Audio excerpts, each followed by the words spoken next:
Go ahead. Hi, everybody. My name is Neil Seidman, and I'm co-chair of the Public Education Committee for ADAA. That's the Anxiety and Depression Association of America. Welcome to our webinar, Cognitive Behavioral Therapy for Insomnia. And we're really lucky to have our presenter today is Dr. Virginia Runco. So just a quick word about ADAA. These webinars are presented by the Anxiety and Depression Association of America, the leading nonprofit organization in the field of anxiety and depression. And our mission is to improve diagnosis and promote prevention, treatment, and cure of anxiety, depression, and stress-related disorders through education, like this webinar, through practice, and through research. Please take advantage of just really phenomenal resources on our website, adaa.org. On the website, you'll find a really great list of treatment providers. Just click on Find a Therapist from the homepage. And there's also a free peer-to-peer online support group. And you can also support ADAA by making a small charitable donation just right from the homepage. So let's get started. I'm really happy to introduce our presenter. Dr. Virginia Runco is a licensed clinical psychologist and board certified in behavioral sleep medicine. She earned her PhD in clinical health psychology at the University of Miami and completed her postdoctoral fellowship in behavioral sleep medicine at Johns Hopkins. Dr. Runco has worked in sleep clinics, psychology, and also a psychology group practice, and now has her own practice in Washington, D.C. She specializes in cognitive behavioral therapy for insomnia.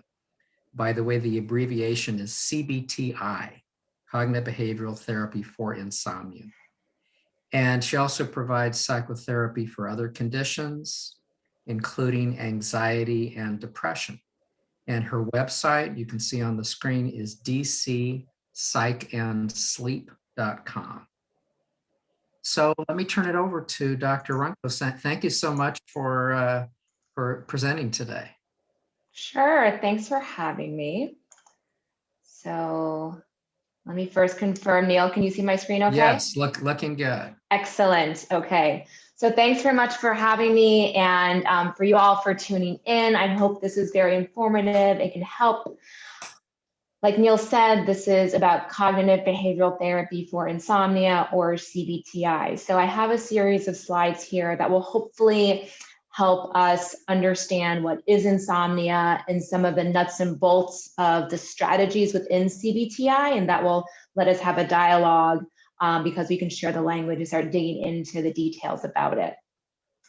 So first off, when we talk about insomnia, we have to know what we're talking about because there's lots of different sleep disorders, and insomnia is one of them. So insomnia is defined as problems falling or asleep. So you can see here that somebody's awake and then they fall asleep and stay asleep fine. And or they're waking up throughout the night. So there's nocturnal awakenings. And or waking up too early. So falling asleep okay, sleeping in a chunk, and then waking up too early. And it can be a combination of these. And so it can really vary from person to person and even vary within person to person across nights.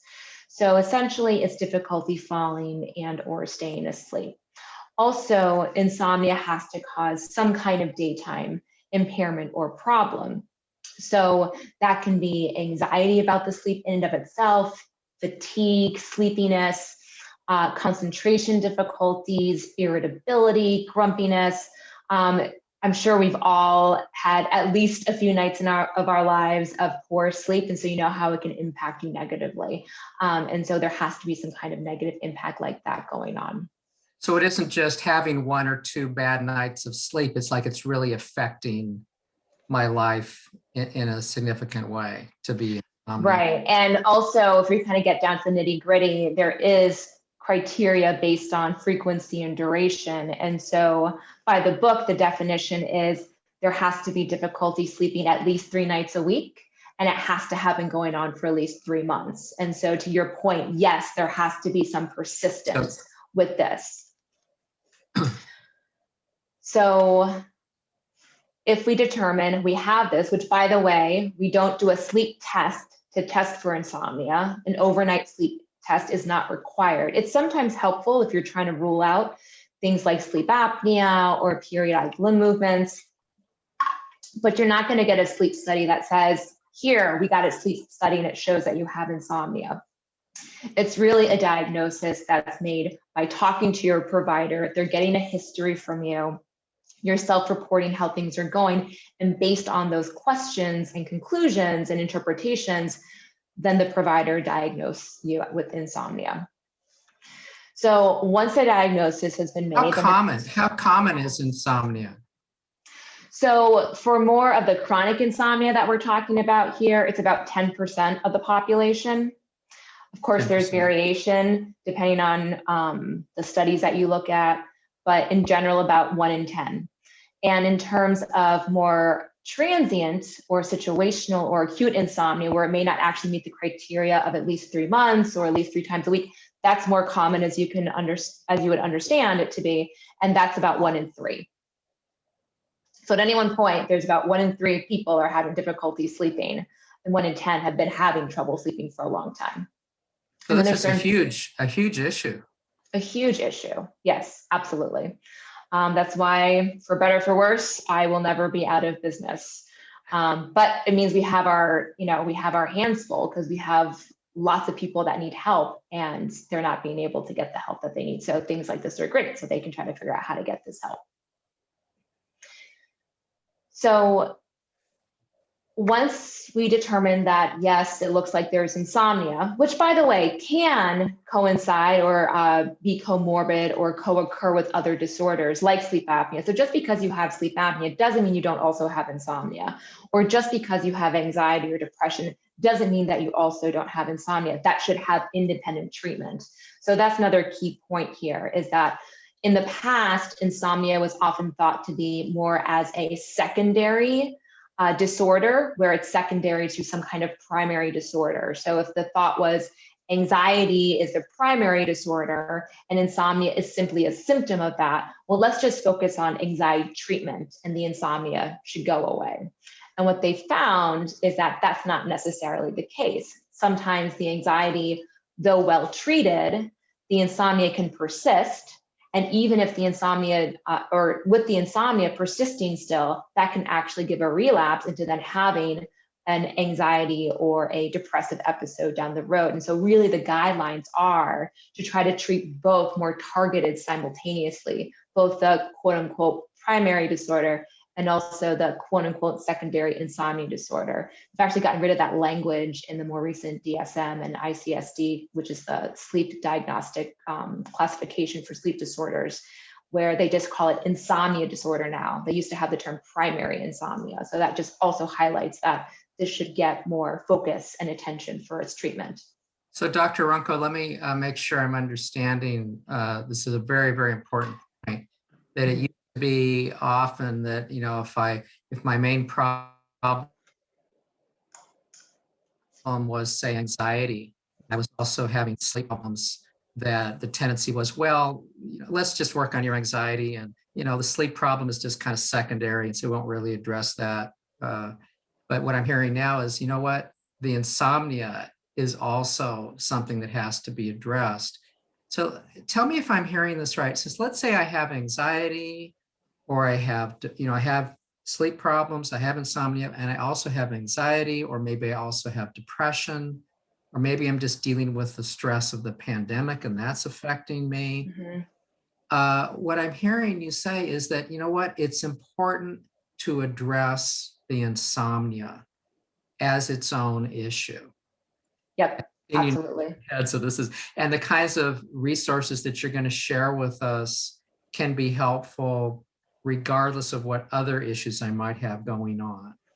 Exactly. Well, of course, if the other issues like underlying stress, anxiety, depression don't get treated, that's going to make it harder for the sleep issues as well, because this is this bidirectional relationship where the anxiety disorder, let's say, can feed into the insomnia and vice versa. And so, but yes, to your point, overall, the idea is yes, we want to independently treat the insomnia. And this is the way you would go about trying to do that. But it's also important to not neglect the primary parts too. It's really about trying to cast your net wide and get at all the underlying factors to make everything work together better. Great. So, so here we have treatment options. So, okay, great. We know we have to do something about this insomnia, right? So what do we do to treat it? This was a cartoon actually shared by one of my former clients who said, or it says, you can't sleep. Have you tried meditating, then reading for an hour, then going to the couch, then back to bed, then counting backward from 10 million, and taking a sleeping pill? So what the heck do we do? And I'm sure a lot of people can identify with this. You just try so much and it's hard to know, like, where should I be putting my efforts? And sleeping pill is often one of the go-to, options that we have.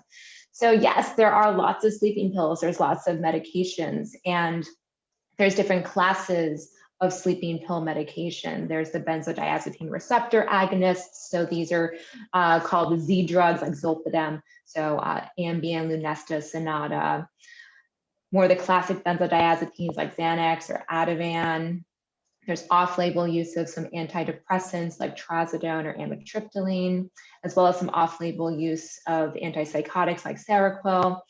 There's over-the-counter pills, Benadryl, ZQuil, Unisom, and just so much more. And there continues to be so much more research that's done trying to understand the different chemicals involved, the neurotransmitters, and what should we target and this and that.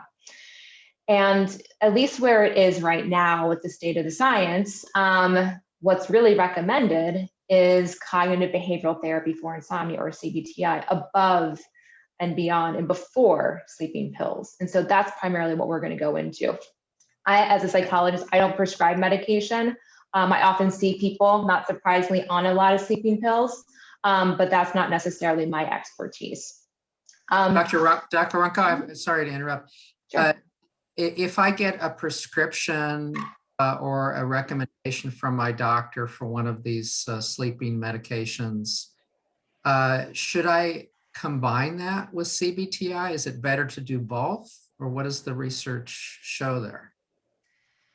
So what the guidelines are, and I don't think I actually have it in my slides here, no, but well, let me just go over to this one first. CBT-I, according to all these bodies here, the NIH, the American Academy of Sleep Medicine, American College of Physicians, and so on, they've all looked at the research and have concluded CBT-I is the recommended first-line treatment, not medication.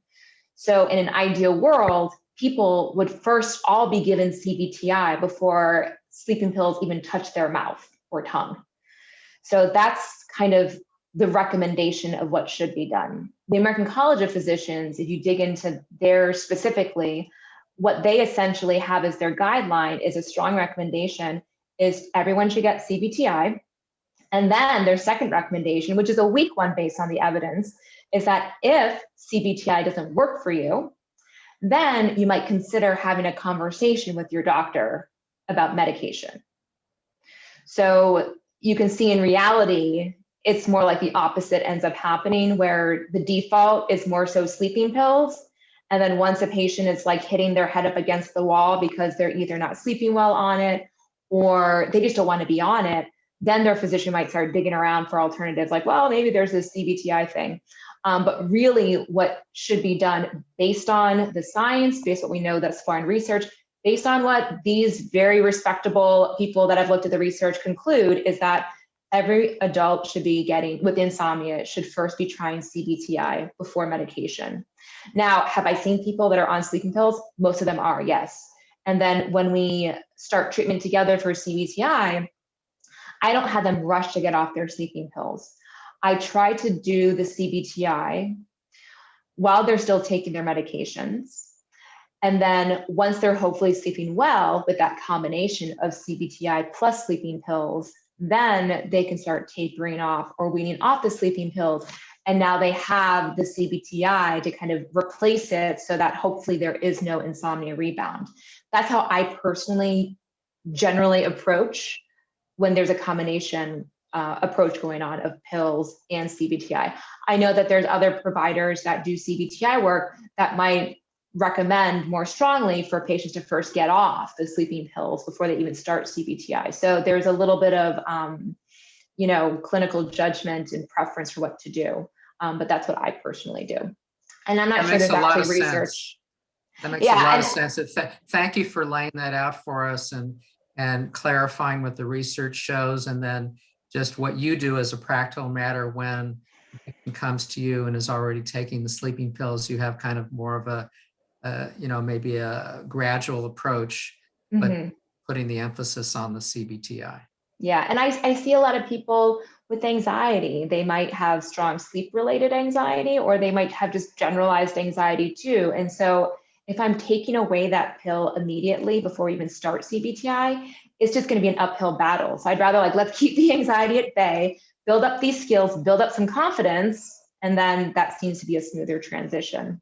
So that's kind of my rationale for most people about it. That makes a lot of sense. Thank you. So thanks. I think so too. So moving on to some of the details of what exactly is this miraculous CBT-I thing. And by the way, even though it's the best that we have right now, and it's one of the most effective psychotherapy treatments we have out there, it's not 100% going to work for everyone. So I just want to put a little caution on it. So it's great. It's fantastic. It's, the first line recommended treatment, but this is not necessarily a guarantee that this is going to, be the cure all solve all for every single one of your patients.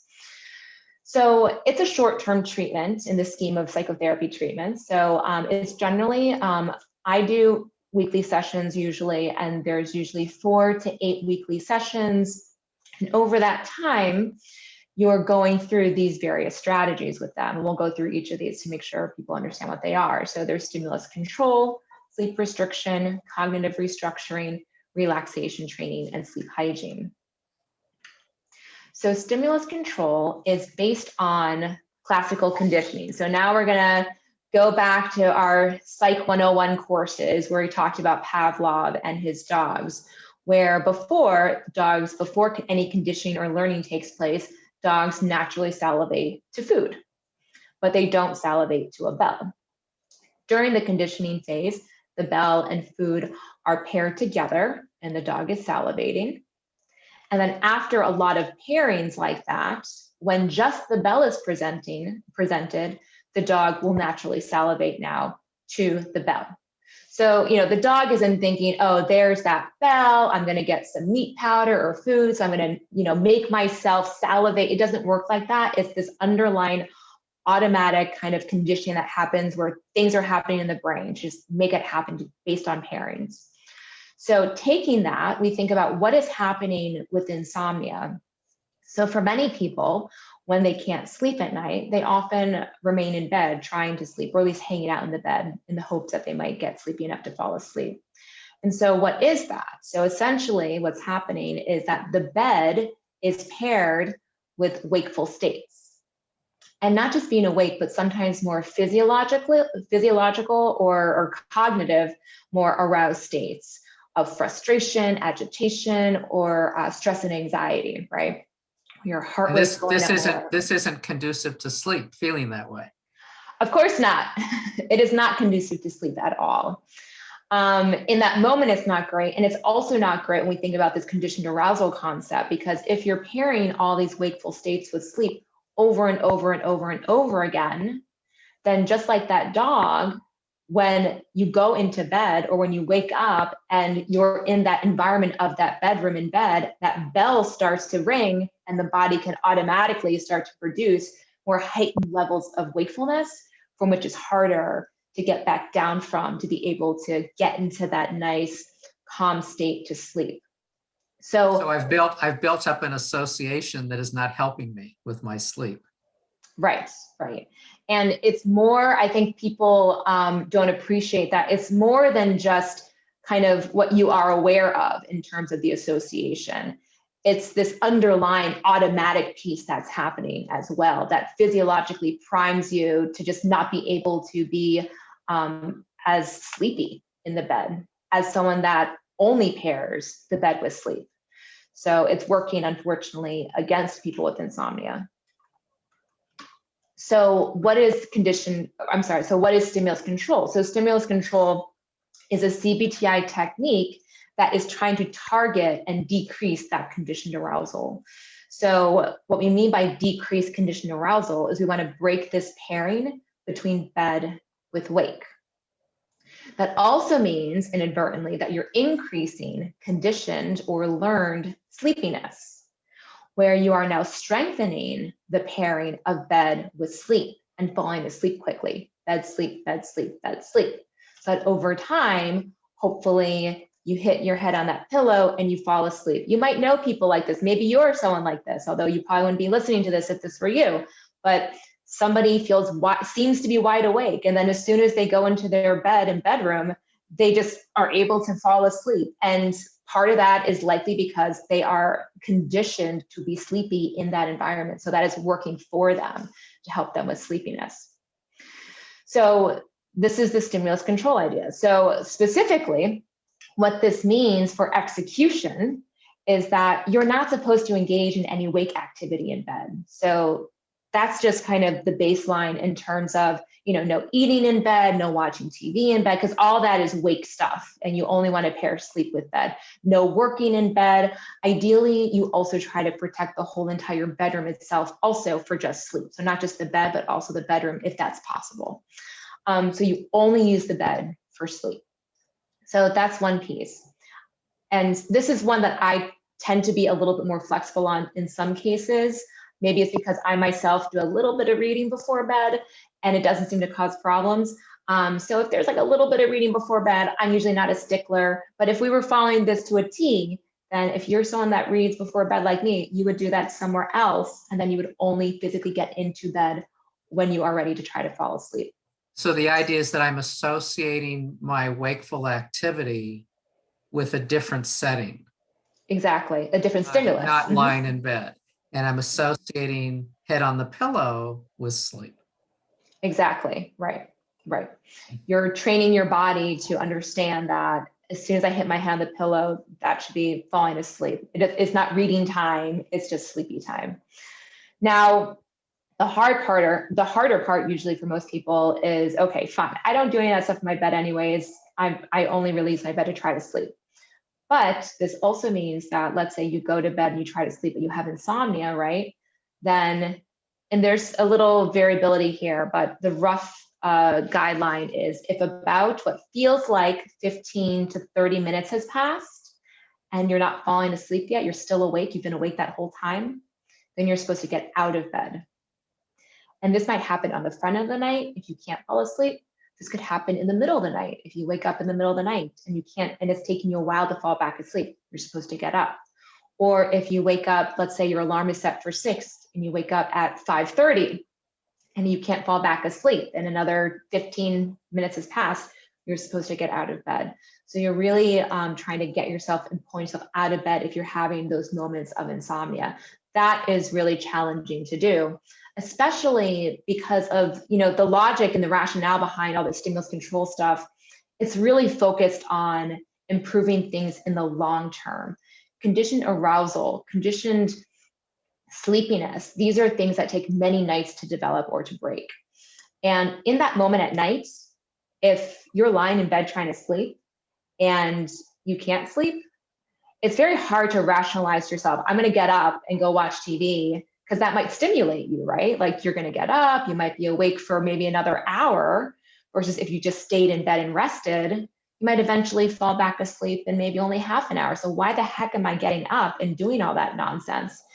And I would just kind of make you reframe that and think about the point of this. This is not intended to make you fall asleep or get to sleep quicker that night. It's about this long-term association. So you could very much take a hit on your sleep that night short-term pain for long-term gain. And that's hard to kind of comply with and keep up with, but this is the challenge. So, you know, I can tell you what to do, but it's very hard to execute in the moment, but this is the reasoning behind it.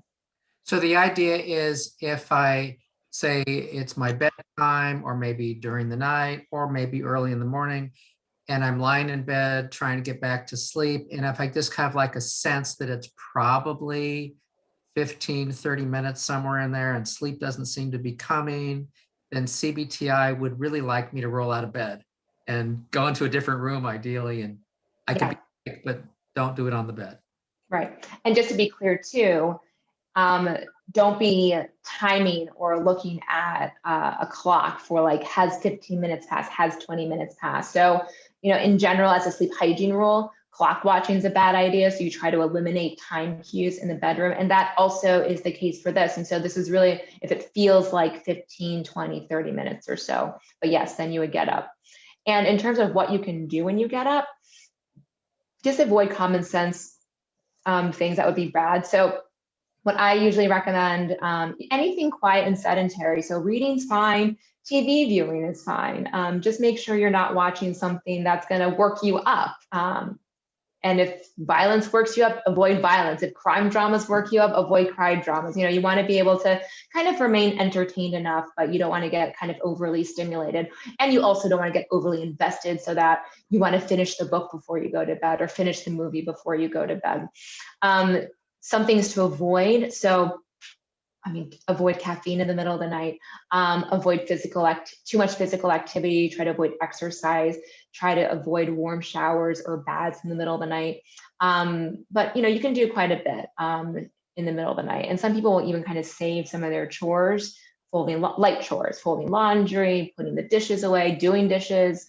And it kind of reframes that nighttime period as being a little less negative and at least somewhat productive in some senses too. How long This is should I hard enough stay to up? do. How long should I stay up? So you stay up until, there's two ways to go about this. So for most people, it works fine if you just stay up until you feel really sleepy to the point where you think that you will have success with falling asleep within 15 to 30 minutes.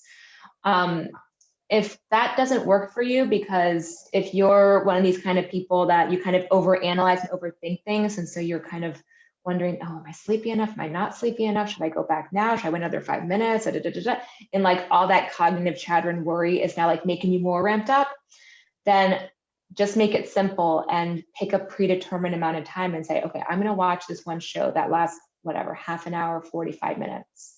Once the show's over, I'm going to go back to bed to try to sleep. If I fall asleep, great. If I haven't fallen asleep, it feels like another 15 to 30 minutes though, then I have to get up again. So again, the basic rule is you stay up and only go back to sleep once you feel sleepy, or if that's just kind of causing you to be too worked up, trying to figure out like, should I go, should I not, then just pick a predetermined amount of time and then just try after that. Does that make sense? Yes, that makes a lot of sense. Okay. Anything else with stimulus control? I think that's basically it for stimulus control. So I have a question. So let's say I'm doing this stimulus control strategy, which might be the opposite of what I've been doing. Mm-hmm. But say I'm up for, I don't know, 2-3 hours during the night and I have to work the next day. Am I going to be able to function at work on not getting much sleep? Well, that's a big individual kind of question for how much sleep is necessary to work and what kind of work you're doing. But whether we're talking about stimulus control or one of the other strategies we're going to get into, which is sleep restriction, yeah, there's a potential with some of this that in the short term, while you're first starting it, there might be an increase in sleep deprivation. And I am a full advocate of really trying to think about counter fatigue measures. So we want to plan for this problem. This is the side effect. This is the common side effect of CBT-I, sleepiness. And so we think about, let's increase caffeine intake if that's a medically safe thing to do. How can we take more physical activity breaks, which a lot of us aren't doing? I mean, like you and me right now, we're just sitting at our desks as we've probably been doing for a while and we don't get up enough. making sure that we're fueling our body and eating enough food throughout the day. So that's part of it. Now, there's another component about that concern that could be more tackled cognitively through cognitive therapy, right? And so I don't know, like based on one's history, if they get, let's say, 4 hours or 6 hours of sleep, and you worry, like, am I going to be able to function the next day? Well, let's examine the evidence. In the past, when you've gotten only 4 or 6 hours of sleep, were you able to get your job done? And maybe you've been able to maybe get into work, get the major things done. You're not doing a great job of it, perhaps. You're not fully aware, but you kind of get the major things done. And so maybe that should be the focus. Like, yeah, it's not an ideal work day, but I'm able to accomplish the major things I need to do. If you're not able to, then recognizing for yourself that, okay, I need to take a day off of work, have like a sick day, and not put myself or others at risk for that. And be thankful that I have that flexibility too. And so if I have enough sick days, like this is what it's for. And so not kind of putting too much heat and anxiety and pressure behind that possibility. So those are just some ways to kind of manage the fatigue or the cognitions around it that might happen. So what I've found for myself is on a day where maybe I didn't get much sleep the night before, I may not feel very good, but I still seem to be able to get my work done. Yeah. Yeah, I mean, a lot of people can. I don't want to like overgeneralize to everybody, but for many people, when you do start digging about the fears they have about how they might perform at work and what's actually happened in the past, the fear is 10 times worse than what's actually played out before. They've been able to kind of get by. Not everyone has, but a lot of people have. So it's good to remind ourselves about that for sure. One thought that comes to mind as you're showing us these strategies is I'm making an investment in getting my sleep where I want it to be in the long run. Yeah. Yeah, absolutely. And even we'll get into sleep restriction next year, but even as we talk about this concern about sleepiness the next day and how it's going to impact work or other aspects of our life, me as a sleep psychologist, I'm like, yes, like we want sleepiness specifically for sleep restriction, because that means you're more likely going to sleep well that night. We want to hold on to that sleepiness. A lot of us have often had a good night of sleep after we've had an especially bad night of sleep. That's like sleep homeostasis. That's the sleep drive kind of balancing itself out. And so sometimes reminding that too, like, the positive part of that is hopefully just around the corner, is what we want. So I have a day where I'm not feeling that great because I didn't get much sleep last night because I was doing your program and maybe didn't feel that great, but maybe I'll sleep really well tonight. Right. Yeah. It might be worth it, if you will. You've invested into that next night. Yeah. So I do want to talk about sleep restriction because this, and by the, I was going to say for stimulus control, I usually don't just do stimulus control for CBT-I. I mean, obviously across these, couple months period of treatments, you can only roll out in sequence and introduce certain strategies at a time. I usually always start out with sleep restriction.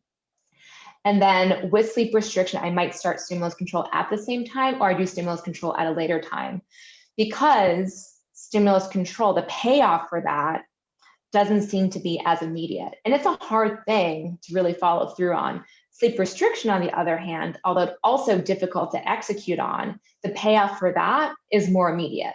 And it also just makes stimulus control easier to follow when you're in a sleep restriction program too. So let me explain what I mean by sleep restriction here. So if we have here someone's sleep diary that we've laid out in a pictorial form, and this is an average for weeks baseline 1 and 2. So the light boxes are when I'm awake, and the dark boxes are when I'm actually getting some sleep. Precisely, correct. So someone goes to bed at baseline week insomnia, they're just keeping kind of a baseline sleep log here. And you'll see that it's taking someone a while to fall asleep because they have a white box, and they sleep for a chunk, and they wake up a couple of times at night. And finally, they wake up for the last time at 7 a.m., but they linger in bed, hoping to maybe catch a few Z's. until 10 o'clock, at which point finally get up and start the day, right? So with sleep restriction, what you're restricting is the sleep opportunity window to better match how much sleep you estimate actually getting. So if we were to add up all these black boxes here of how much sleep was obtained, that was fragmented, of course, and not consolidated, but across the night, it seems like maybe someone's getting about 5 hours. And so that means for the first week of sleep restriction, you reduce that time in bed to be closer to 5 hours. And when you do that by either going to bed later and or waking up earlier, you're basically trying to make yourself sleepy for the times that you're awake, to the point that when you're actually trying to sleep, you're more likely to actually sleep. So if you wait until this later bedtime of 2, hopefully you're so tired that you'll fall asleep quicker and also stay asleep quicker throughout the night. And 7 o'clock, you wake up at that time no matter what, to kind of start your day and start building up your sleep drive again for the next night. So the focus of sleep restriction initially is really about how to increase what's called sleep efficiency and increase basically the sleep consolidation. You want to try to improve the sleep quality where you're falling and staying asleep better. And this So that can sometimes, sorry, that second line is much more efficient than the first baseline insomnia. I'm taking, 11 hours to get 5 hours of sleep. With the sleep restriction, I'm getting my same 5 hours and it's only taking me about 5 hours. Exactly, right. And not just that, but when we sleep in a more consolidated way, we tend to be able to cycle through the different sleep phases much more effectively. And so the quality of the sleep feels better, feels deeper when it's like this versus kind of what's described as more shallow sleep, where it's just kind of happening in little chunks throughout the night or early morning. So we try to first accomplish that. And then once this is accomplished and someone's falling and staying asleep pretty good, then you start working on sleep quantity. But you do this very gradually and slowly because you don't want to break up what you just created. And so the protocol is we really just open up that sleep window by about 15 minutes per week, assuming it's going okay. Which means that in this example, now that they're sleeping fine from 2 to 7, they can now go to bed at 1:45 and wake up at 7. And if that extra 15 minutes time in bed largely translates into sleep and not insomnia, that's great. And that means that for the next week, they can now go to bed at 1:30. And so now you start to gradually roll out the quantity of sleep and hopefully not disrupt the sleep quality that you've established. And so you can see, going back to the stimulus control, if you start out with a sleep restriction schedule, you're less likely to be awake and have insomnia in the middle of the night, which means you wouldn't have to practice stimulus control at night as often. So that's why I like to kind of do them together rather than just lead out with stimulus control first. So this is sleep restriction. Common complaints or struggles are it's really hard to stay up late at night. It's hard to wake up at the same time every morning. Because really when I say a 2 a.m. bedtime or whatever the bedtime might be recommended as, this is the earliest someone can try to go to bed. So even if they're like, wow, this sleep restriction thing works. I'm now exhausted, let's say at 12, but their bedtime is supposed to be 2. We don't care if you're tired at 12, you still push it when you try to stay up until 2. And then 7 a.m. is the wake up time. Even if you're like, wow, I usually wake up too early and I'm sleeping not even at 7, but I can even sleep past 7. Well, I don't want you to sleep past 7. You got to wake up no later than 7. What I like about sleep restriction is that it kind of changes the focus in our mind, where normally with insomnia, we're trying to think, how can I try to fall asleep? How can I stay asleep? And we can't control those things well. You can't force yourself to fall asleep. If that were the case, I wouldn't be having a job right now.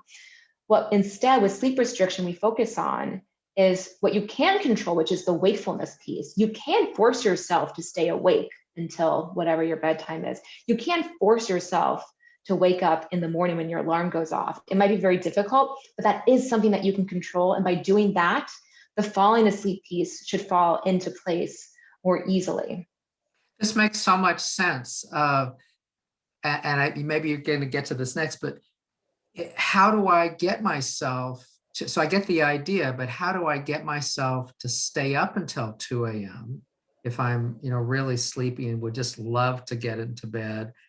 And then the next question, how do I get myself out of bed in the morning and not hit the snooze button at 7 a.m. when Yeah. Yeah. So, there's a little bit of back and forth that you can talk to people about for what works best for them, but pick more active activities. I mean, start brainstorming, try to pick apart, like, what are you normally doing right before bedtime? If it's watching TV with dim lights in your comfortable recliner, tilted back all the way under a blanket, that's very sleep conducive. So don't do that. So sit more upright, pull out a dining room chair to sit on, get an exercise ball to sit on, do some jumping jacks while you're watching TV, splash some cold water on your face. I mean, for people that really struggle with this, I have them think about that period before bed as almost, rather than winding down, trying to wind up, which again is a flip kind of way to think about it for someone that has insomnia, where they're usually trying to wind down, but we're trying to wind up so that you can stay up until that time. And also that question I always find a little ironic in a way, because here's somebody who is complaining that they can't sleep, yet they're saying it's so hard for right now for me to avoid sleep. So it's good to know, like, good, like, you've got that sleepiness in you. We just need to, like, use that at the right time then. Like, this is actually a positive. They can feel that sleepiness. Waking up in the morning, you have to first make sure that, just technology wise and electronic wise, you have the right things that can wake you up, right? So you actually are hearing your alarm. The common suggestion of making your alarm, put it at the other side of the room, but that doesn't stop people from going back to their bedroom after they turn off their alarm to then go back into this. A lot of it, unfortunately, is willpower, of just knowing that, like, when that alarm goes off, I have to get up. And so we think about, do we get bed partners on board to really, like, kick that person out of bed? Do we have wake up calls from loved ones or friends being like, hey, come out with me? This is harder with the pandemic, but do you schedule early morning meetings, even though an insomniac might normally try to avoid early morning meetings? But if you start scheduling appointments or meetings early in the morning, that can kind of ramp up the accountability to do it too. So those types of things. Great ideas. Those are all really, really great ideas. And I'm so glad this is on a recording that is going to be easy for our viewers to pause and replay. And it's just so wonderful tips. Thank you. Good. You're welcome. So that's sleep restriction. I will also say that, and there's some dismantling research that's shown this as well. And clinically, my observation is that of the CBT-I strategies, of all of them that we're going to discuss, sleep restriction seems to be the most effective piece. The combination of everything seems to be the most effective. But if you were to pick one thing that you want to make sure you don't ignore, this is the thing. So make sure you really consider sleep restriction. I should also just mention, just because I don't know who all is going to listen to this, you have to be careful for sleep restriction in some populations where sleep deprivation can have especially detrimental effects. So because sleep deprivation in the short term could be a side effect of this. So things like bipolar disorder, because a lack of sleep could trigger a manic episode. People with epilepsy, lack of sleep can trigger a seizure. People that have untreated sleep apnea or suspect that they might have sleep apnea that's not being treated, got to be careful with them too. So if you're in one of those categories, don't enthusiastically go into sleep restriction. Talk to a professional first. There's other versions of sleep restriction called sleep compression. That's essentially kind of gets at the same idea, but it's a gentler form that is less likely to cause sleep deprivation the same way sleep restriction would. But so long as you're not in those categories, you should be okay. Is sleep restriction, if I'm not in one of those categories, something that I could try on my own? So we're going to go into some self-help options where there might be an app or a book that kind of leads you into how to execute on it to give you some guidelines. At the very least, I would try it with that kind of a guide.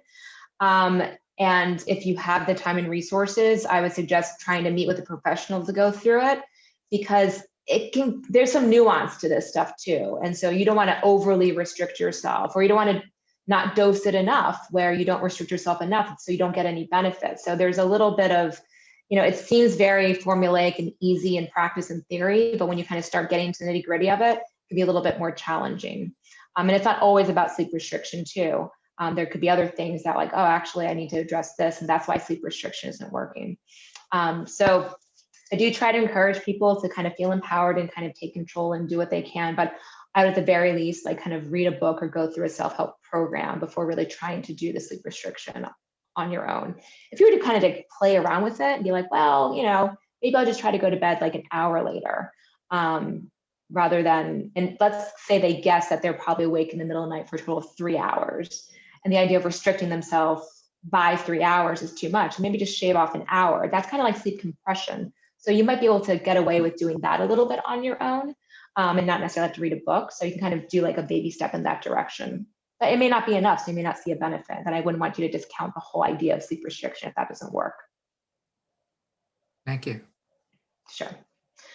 So these last few here, I'm going to go a little bit more quickly over. It's a little less specific to CBT for insomnia, and especially cognitive restructuring and relaxation training.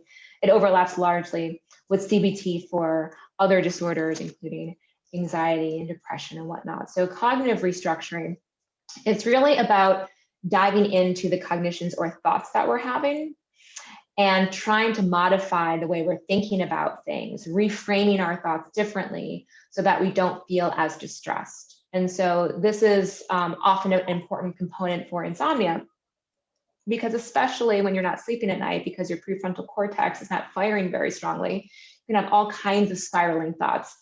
Oh my gosh, I'm never going to sleep well again. This is like ruining my life. And, how am I going to function? I'm not going to function at work the next day. And when you're having those thoughts and experiences, then it can cause some anxiety. And that anxiety can ramp us up and make it hard for us to sleep.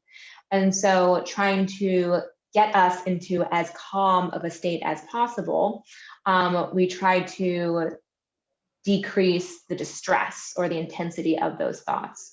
So going back to the example that Neil gave before of like, what if I can't work tomorrow because of my sleep? And so examining the evidence. Well, in the past, even when I haven't slept well, I've still been able to accomplish the major things I need to do. If you feel helpless that your sleep isn't getting better, well, I take one day at a time, and I am trying to learn about CBT-I and these different things. And, most days, hopefully I accomplish the major things I need to do, or whatever it might be. So what's nice is that it might be hard to find a CBT-I specialist, but there's a lot of people out there, a lot of therapists that are trained in CBT. And so lots of other kinds of more generalist psychologists should be able to help you with the cognitive therapy part, if that's a big part of what you're struggling with, whether it's with insomnia or something beyond that. And with relaxation training, same thing. You don't need to be a CBT-I specialist to learn about relaxation training. There's lots of apps out there these days that can kind of serve as that training for you, Headspace, Calm, things like that. And what I recommend when I think about a sleep patient is that we train in the sense where you are learning a variety of relaxation exercises or meditations outside of the sleep period when you're feeling relatively calm anyways. And so you don't put that pressure of like, I have to use this for sleep. So you try out different things during the day. Hopefully you find a few that work well for you.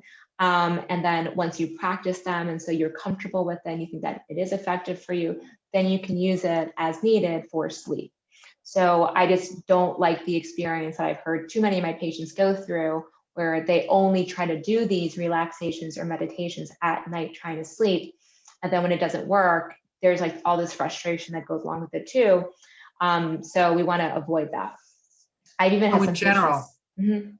I'm sorry. So in general, do you think it's, if I'm having sleep insomnia, Do you think it's helpful for me to have some kind of a relaxation practice or a meditation practice or yoga or listening to music or something that's relaxing for me just as part of my day?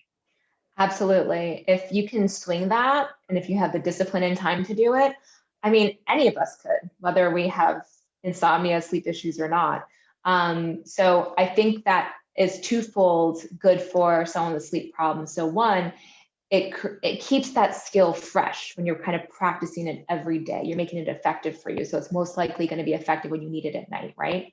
The second piece is by doing it on a regular basis, hopefully you're bringing down your threshold of anxiety, stress, arousability, whatever you want to call it, so that you're just less likely to be ramped up the way that we can get if we don't kind of release that valve. And so I think absolutely it can help as like a baseline level of keeping you calmer. And it's also good with keeping that skill fresh for you. So my ideal is that someone is sticking with a daytime relaxation or meditation every day, and then they use it for sleep as needed. And I say as needed because I'm a little concerned. I'm a lot of concern a lot of times for patients to get too kind of ritualistic about their sleep, where, okay, I need to like do my meditation before bed. I got to do my stretches. I got to walk around the bed 3 times, take my like lavender oil.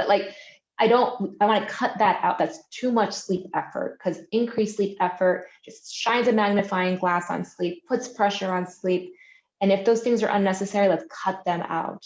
And so you don't necessarily need meditation to fall asleep every night. So only use them, again, as needed. I don't want it to get too obsessive or ritualistic. So when it's my bedtime, ideally, head on the pillow and it's kind of effortless. Is what I'm. Exactly. Yeah. I mean, wouldn't that be the dream? Yeah. That's the goal. The last piece here, which I know that everyone has read about and knows about, and is sleep hygiene. And it's no coincidence that I'm getting to that last, because I hope I've shown you at this point that CBT-I is really much more than just sleep hygiene. It's much more about not just about like exercise more, just stop drinking so much caffeine. It's a lot. CBT-I is more than that. But of course, we want to make sure that sleep hygiene is good too. We're not missing anything. So some general sleep hygiene recommendations. And when I go through this with clients, I have a much more extensive handout that has like paragraphs kind of under each of these categories where we talk about it in a little bit more detail and see what's relevant, what's not relevant for them. But in general, the idea is cutting down on caffeine.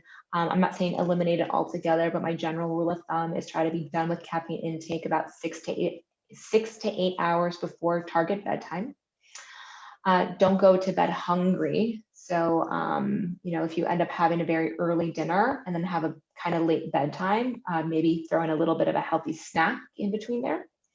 Avoid moderate to heavy alcohol use in the late evening. Avoid excessive liquids in the evening. Avoid smoking before bed or during the night.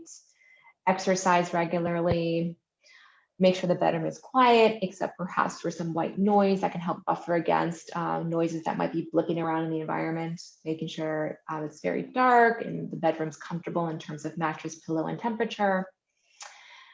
And then on the bottom here, I have something about electronic devices and blue light.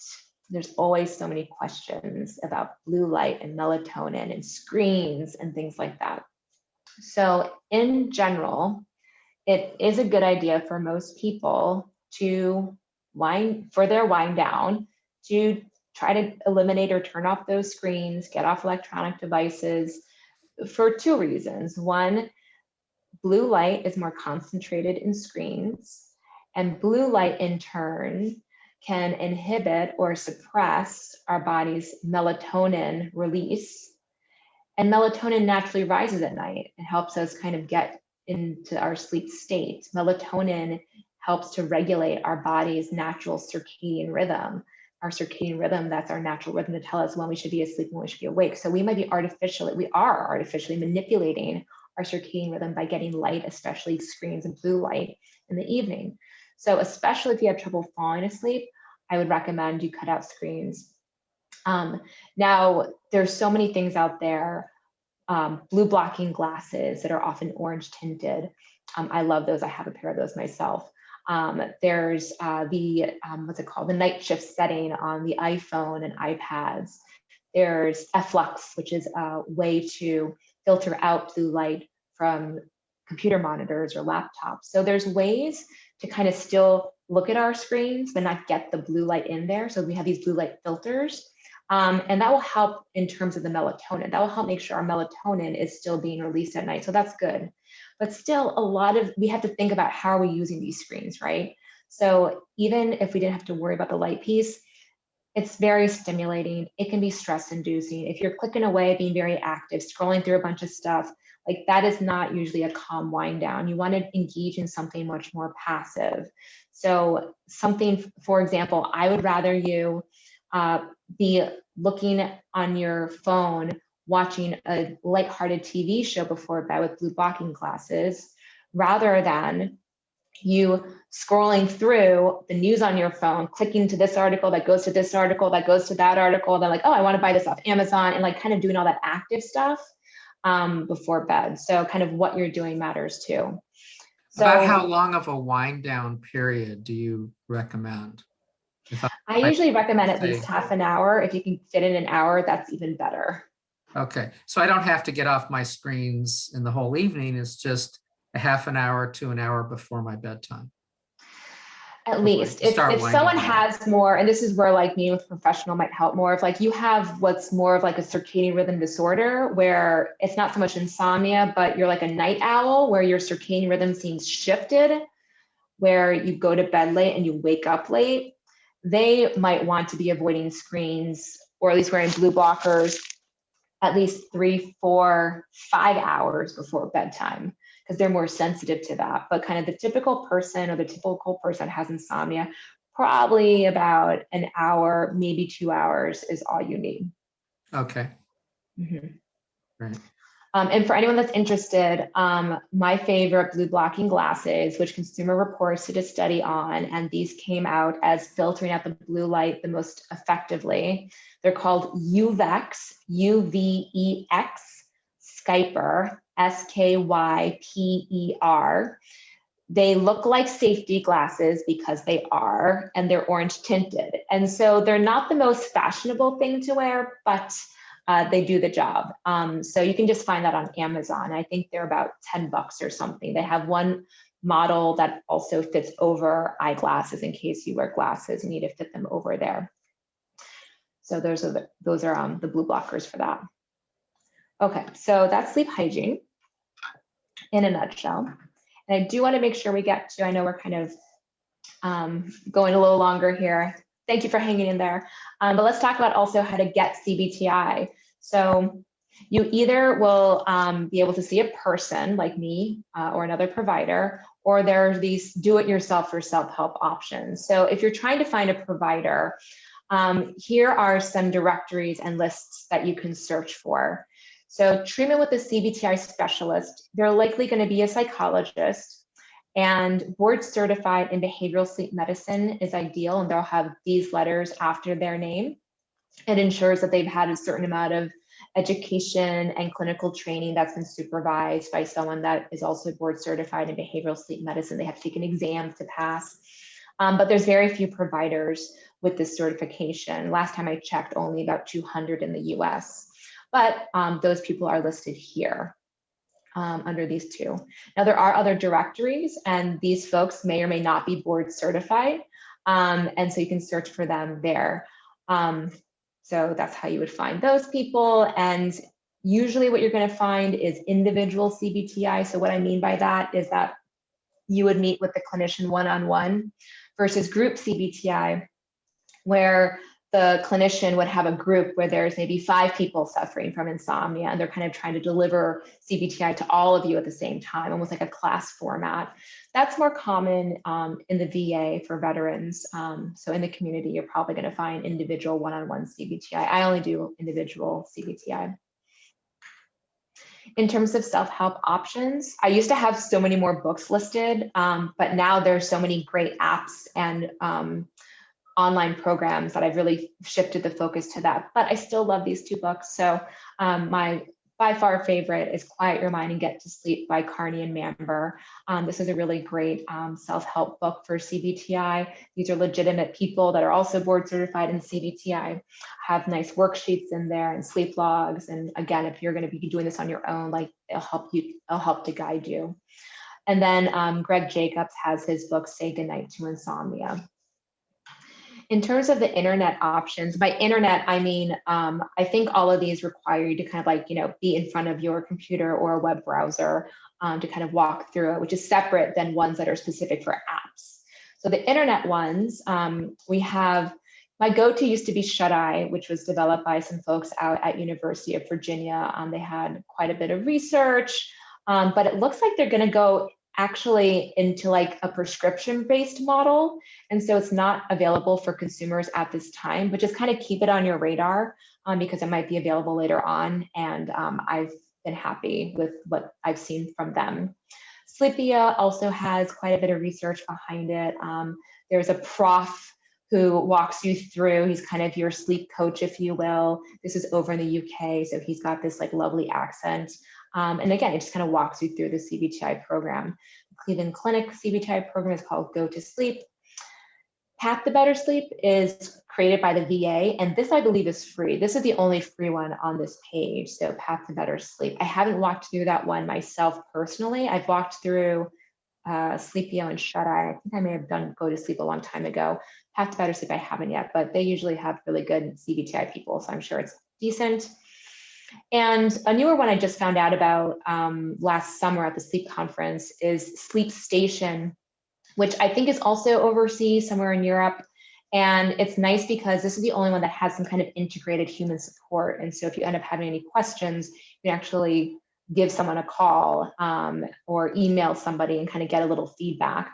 I think that people on the other end are not necessarily like board certified, psychologists in CBT-I, but they've got some training at least, and they might be able to help you with some trouble in problem solving. For the apps, the Insomnia Coach is free. This is created by the VA. Night Owl is another one, and Somrest is basically the app version of Shut-Eye, that one that was from the University of Virginia that has that might be going prescription only. So just to keep that on your radar too. And these are just some websites for additional resources. And this has your CBT-I provider websites listed all out together. So that's my material that I had in the slides. And Neil, so other questions? So we're going to be winding up. Just a couple of real quick questions that we get a lot of questions about. First one is about CBD. Should I take CBD before? Is that going to help me? Or should I do the CBD instead? All right, so CBD oil. So CBD oil, gosh, that's everywhere now. So the short answer is right now, CBD or CBD oil, it is not an evidence-based treatment for insomnia. We just don't know enough about it. That said, clinically, I've seen, I'm biased because I see people that still have trouble sleeping, so I've seen it not help for a lot of people. But my bigger concern is usually about toxins that might be in it. So I attended a talk from a sleep physician who is very into the medical marijuana CBD world and sleep. And he really opened my eyes that what they say is in it is not always what's in it. Even these ones that are like very well regulated and they say like these are like great and we tested and like it's really great. The only way to know for sure is to like take your actual sample, have it delivered to a facility to see what's in it. And he did this for himself after researching what he thought was like the best quality stuff. And it came back with things that I don't remember if it was toxins or maybe like the active ingredients were less than he thought. But just to say like, it's not super well regulated. So like I'm risk aversive when it comes to that. So I try to steer people away from it. I don't judge people per se, I'm not saying that. But if right now there's no evidence to say that it works and that there's the risk of there's actually potentially harm in it, I lean towards let's not do it. And going back to the first point when we started this whole talk too, is that CBT-I, not CBD, is the first line treatment for insomnia anyways. So before you try CBD oil or Ambien or trazodone or whatever it might be, you should first be trying CBT-I. That's what the research suggests. So then, Dr. Runco, just one last question. Should I take melatonin before bed? Mm-hmm. So also that does not have strong research to support that it is effective for insomnia. Now there is a melatonin agonist called Rosarum, and that is approved for insomnia, which is kind of like counterintuitive for a lot of people in the sleep field, because melatonin is more something that's focused on for circadian rhythm disorders. So what is recommended is if you are like a night owl, for example, which is different than an insomnia case, but if like you're a night owl with a circadian rhythm disorder where like your body clock is delayed compared to somebody else, or compared to the typical person, let's say, then that person should take or could take a very small dose of melatonin. We're talking 0.5 milligram or less of melatonin hours before bedtime to try to mimic kind of the natural body melatonin effect that should be happening if their sleep phase was earlier. But what's happening, the way you see melatonin marketed is for insomnia, for much higher doses at bedtime or maybe half an hour before bedtime. And that's just not really the strength of what that drug is supposed to do. And also melatonin is not as well regulated, although you can technically find pharmaceutical versions of it. So, I mean, it's not the worst thing that you could take, I guess, but I just keep going back with first focus on the CBT-I part, and then we talk about like the additional pieces if we need to. And sometimes I do recommend to some patients, like maybe we have to try a little melatonin here and there, and then we talk to their doctors about that too. But in general, I would say that it's gotten more popularity, probably my guess, pushed more so by supplement companies, and just the word of mouth from people that are using it because it's natural. We have melatonin in our body, so it feels like a safer thing to do. It's certainly not going to have as many side effects as sleeping pills, Okay. the prescription ones. Thank you so much. Fabulous presentation.